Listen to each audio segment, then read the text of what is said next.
So we're currently living in a world where there's those who've experienced an esoteric truth that is undeniable, that could only be called spiritual, and then upon review, you begin to assimilate and learn that there's probably no such thing as spiritualism either. And where does that leave you? Words like ontological end up meaning nothing, right? Most words have sort of a religious connotation or an origin. So what does Jesse Lee Peterson mean when he's putting down black people left and right? Oh, I'm not putting them down. I'm just setting it straight. And it's like, according to who? You? In reference to him talking about homeless people being beta people.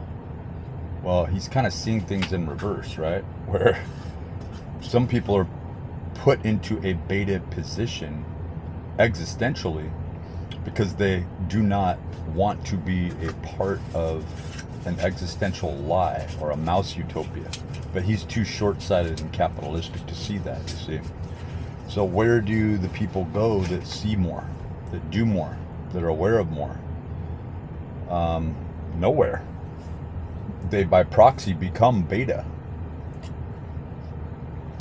And why do so many people experience esoteric, bizarre experiences, from the disclosure to things that could be assumed as an affront? Nathaniel Gillis gets into talking about this, and I try to remind friends of mine that when they're complaining about family members and they're describing this drone activity, and it's like, do you realize that an entity is viewing you through them?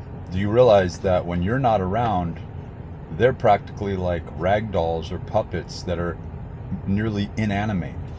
Like, their one job is to be activated when they are nearby somebody who understands these esoteric truths. I guess what I'm saying is that when you really get into like the Nag Hammadi, the Dead Sea Scrolls, and the fact that the soul is said to be on loan, right? And even more so, the soul is something that you have to build, right? And the soul force is from electromagnetism, right? And strong and weak nuclear forces building up. There has to be an active spin resonance. I mean, physicists would agree on this, and spinners. It gets into these different theories and models in physics of the universe. So some experience it, some don't. And the universe is a much larger place to some people than it is to others, and that's why, here I am at Elon Musk's little spaghetti factory here, autistic spaghetti factory, where he doesn't see the consequences. He only sees the benefits of making the money, but he doesn't understand what implications are readily, the ramifications that are readily going to occur when you play with strong and weak nuclear forces. When you mess with large amounts of electromagnetics and electricity, you are invariably playing with the polarization of every person who's riding around on one of these cars is basically amplified to a resonance, right?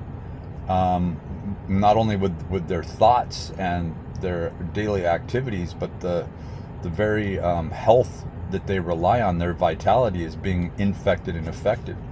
They like to cover up the first cell phone studies that were done, by putting these cell phones up to your ear all day long. And then all of a sudden the speaker came along, and then the Bluetooth, and suddenly, cancer levels rose. You can look at John Campbell and look at the EU and look at the rise in deaths that aren't even really related to COVID, but loosely they are. A lot of them are vaccinated people who incurred such damage on a cellular level. And they were talking about this early on in COVID years ago, with the let's say inoculations instead of vaccines, because they are it's a forced inoculation, okay? And even more so, you're going to see, this seems like a trail off, but you're going to see areas where they're starting to use a desensitization with sense familiarity, from an analgesic sense. And xenon gas is something that you need to watch out for in the future. There's been a lot of studies done on this. They're going to be pushing vapors next. Not the vapors you smoke, not vaping, but actually pushing an agenda where if you breathe in a certain concoction of a gas formulation, remember, we're only taking in about less than 20% oxygen at any given time. People just look around them and they think, oh, there's nothing there, there's nothing tangible in front of me, so it must be blank.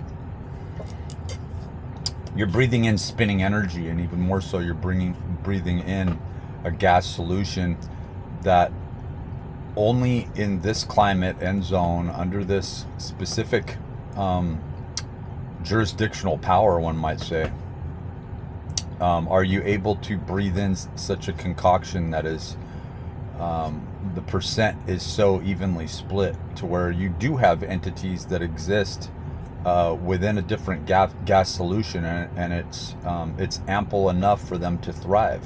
You may not be able to see them, but they are here.